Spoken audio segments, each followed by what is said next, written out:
Hello everyone, welcome back to video on Module 11. So we covered the biological basis of race, or the lack thereof. So now we can actually talk about eugenics. This topic fits quite well into the movie that we're going to be watching, and so I thought this is a good place to bring up the topic. For eugenics, we're going to have to start with the person who coined the term and first defined what that means. And so that person is Sir Francis Galton. He was a British scientist, although if you read his bio, it's rather interesting. He never truly finished any sort of formal education. He just sort of worked in publishing things because he knew people and the scientists liked what he was saying. So it's an interesting person to say the least. He did make a lot of significant contribution to the field of science in quite a few areas, most notably in statistics. So he did make contributions to the field of science, although part of the legacy that he is most known for is he is credited to be the father of eugenics. Now, whether there's a good or bad thing is probably up to each individual to decide. So here's Sir Francis Galton with his wife, Louisa. And Galton himself was actually a cousin to Charles Darwin. So Erasmus Darwin was the grandfather of Charles Darwin. But Erasmus also had a second wife, and through the second wife, he was the grandfather to Francis Galton. So Francis Galton and Charles Darwin were cousins. And the part that we're going to start with is the book that Galton wrote called Hereditary Genius. In this book, Galton laid out his argument, and he really started with discovery of genetics in terms of the the fact that traits can be inherited. Also, he was obviously inspired by the work of his cousin Charles Darwin. And so in his book Hereditary Genius, part of the data that he showed was this aggregation of successes. So in this particular table on the left here, taken from the data in his book, presented here, excuse me, and he was looking at the appearance of greatness for judges. So back in the days, if you were a judge, then you were considered to be a very intelligent person, you have good moral character, an upstanding pillar of society.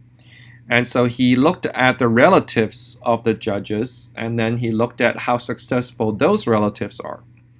And from his table, he calculated that as it looks, relatives of judges tend to also be very successful people. He then went on to analyze other types of professions, including statesmen, so politicians, commanders, literary figures, scientists, poets, artists, and divines, so clergy. And in each case he analyzed, he saw the same pattern, that the relatives of great men all tended to also be successful in life. And from that, he generated this idea that genius, not just intelligence, but genius in the sense of greatness, there is a hereditary component to it. And so he wrote in his book, he said, imagine utopia, or Laputa, if you will, in which a system of competitive examination for girls as well as for youths had been so developed as to embrace every important quality of mind and body, and where a considerable sum was yearly allotted to the endowment of such marriages as promised to yield children who would grow into eminent servants of the state.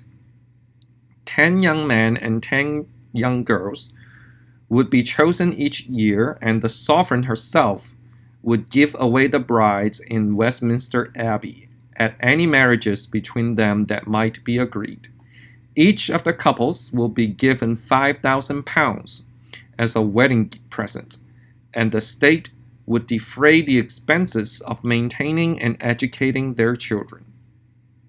So that's one part from his book, and he laid out his idea. He's saying we should have a competition to examine the young people of our country, and the fit ones, the best ones, right? The 10 most promising young men and young women.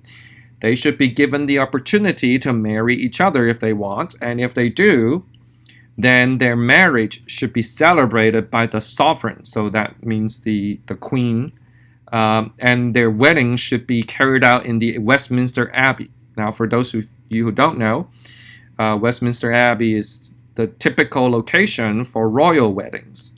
So what Galton was proposing was that if these individuals with great traits, should they choose to marry, they should be treated like royalty. That's essentially what he's saying.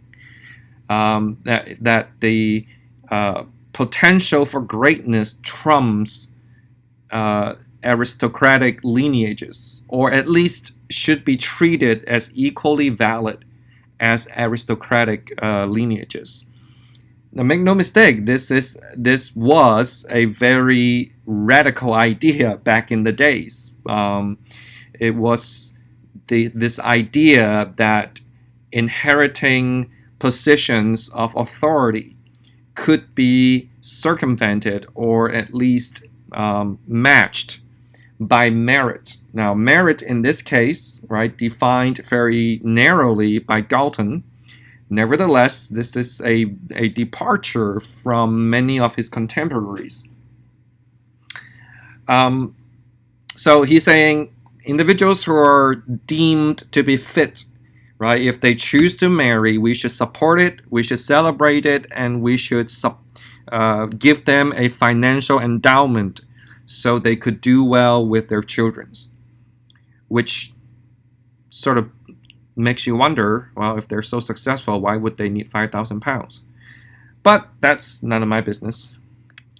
All right, so the next part of his work, it says that the best form of civilization in respect to the improvement of the race would be one in which society was not costly, where incomes were chiefly derived from professional sources and not much through inheritance, where every lad had a chance of showing his abilities and, if highly gifted, was enabled to achieve a first-class education and entrance into professional life, where the weak could find a welcome and a refuge in celibate monasteries or sisterhoods, and lastly, where the better sort of immigrants and refugees from other lands were invited and welcomed, and their descendants naturalized.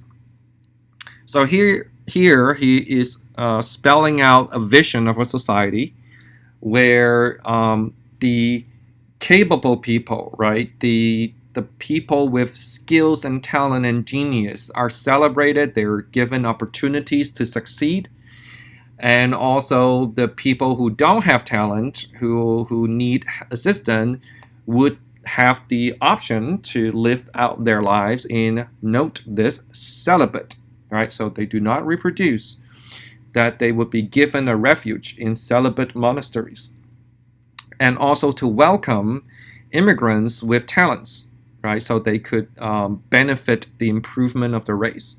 So here it's good to remember that for Galton, race is both restrictive and open. It is restrictive for merit, that his vision of a good society is merit-based. Merit in this case defined as successes that has a heritable component, right? So it is not race in the sense that we will look at in the next half of the lecture. So keep this in mind as we move along. Here, he had absolutely no problem of accepting foreigners as long as those foreigners are in possession of genius and skills and merit. And then later on, as his idea was published, it gained quite a bit of support, but also there were pushbacks, there were disagreement to what he was writing. And so in one of the cases, we're talking about someone who was agreeing with him and also posing the problem, a question about the problem of those in the society who are less fit, right? So the people in the original message where Galton said should live out their lives in a celibate monastery. And so Galton wrote back about this, and he said, "I think that stern compulsion ought to be exerted to prevent the free propagation of the stock of those who are seriously afflicted by lunacy, feeble-mindedness, habitual criminality, and pauperism. How to restrain ill-omened marriages is a question by itself, whether it should be effected by seclusion or in other ways yet to be devised that are consistent with a humane and well-informed public opinion." And later on, he would also write to Karl Pearson, one of his contemporaries in statistics, and he said, "Except by sterilization, I cannot yet see any way of checking the produce of the unfit who are allowed their liberty and are below the reach of moral control." So here, Galton's position sort of hardened, right?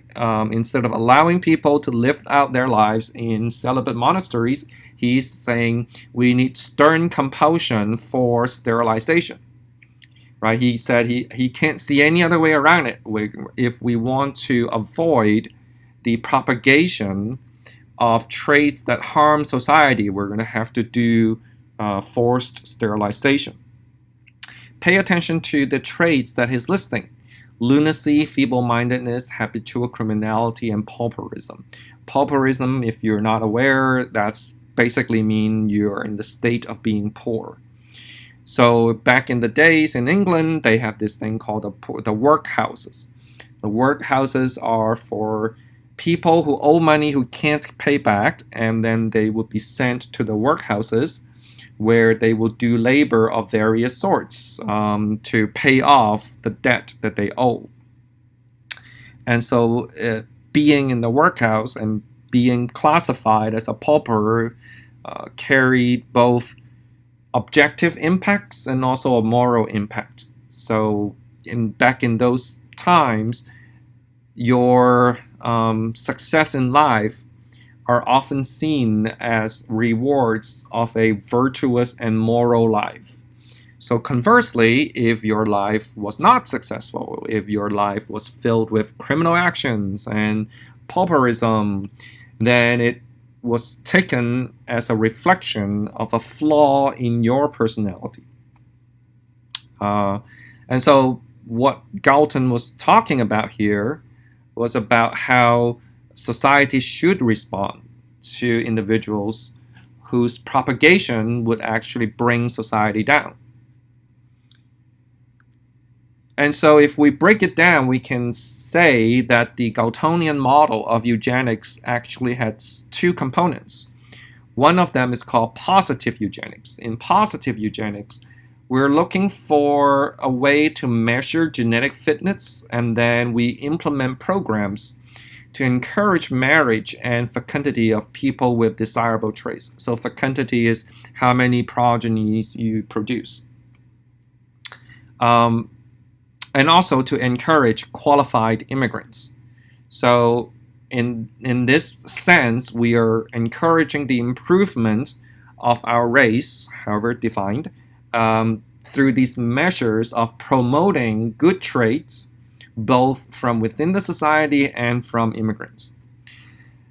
The second half of the program is called the negative eugenics. So negative eugenics involve these exert compulsion against people with undesirable traits who would not voluntarily cease to procreate, and also to discourage unqualified immigrants. So in this sense, we're trying to stop unqualified people from reproducing, and also to stop the entry of immigrants who are deemed to be unfit.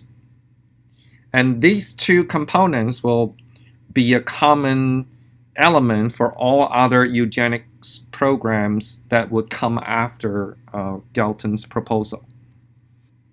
Now, Galton's ideas were not entirely unopposed. There were critics of his ideas, critics who were contemporary to Galton. One of them is called Merivale. Merivale wrote some letters to oppose the ideas that Galton was proposing. And here's one paragraph from Merivale. He said, "The truth is that success in life which leads to distinction is due to two causes, the one consisting in natural aptitude or ability, the other in surrounding circumstances. For one who succeeds, 100, perhaps not inferior in natural gifts, fail and perish by the way. It is not less certain that many of those whose names are rescued from oblivion owe their celebrity to favorable opportunity, to patronage or family influence, or to what is termed good fortune, quite as much as their natural gifts."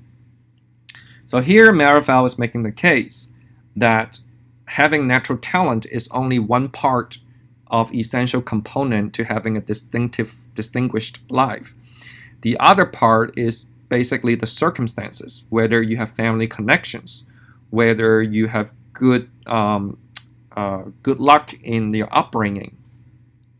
And he said that of every person who succeeds, there perhaps are 100 others who are equally talented, but they did not succeed because of the circumstances. And so that's the idea of Galton's exceptionalism, this eugenics idea, did have its own critics even during that time. So this is where eugenics as a concept started. In the next part, we're going to look at how it played out in America. So before we get there, I want to leave you with a few questions to think about. So now that you've seen what Galton was proposing, what do you think are some of the blind spots in his model? And what might some non-genetic reasons be to explain this grouping of eminent men into families? And what might we do to test the scientific principles behind what Galton proposed?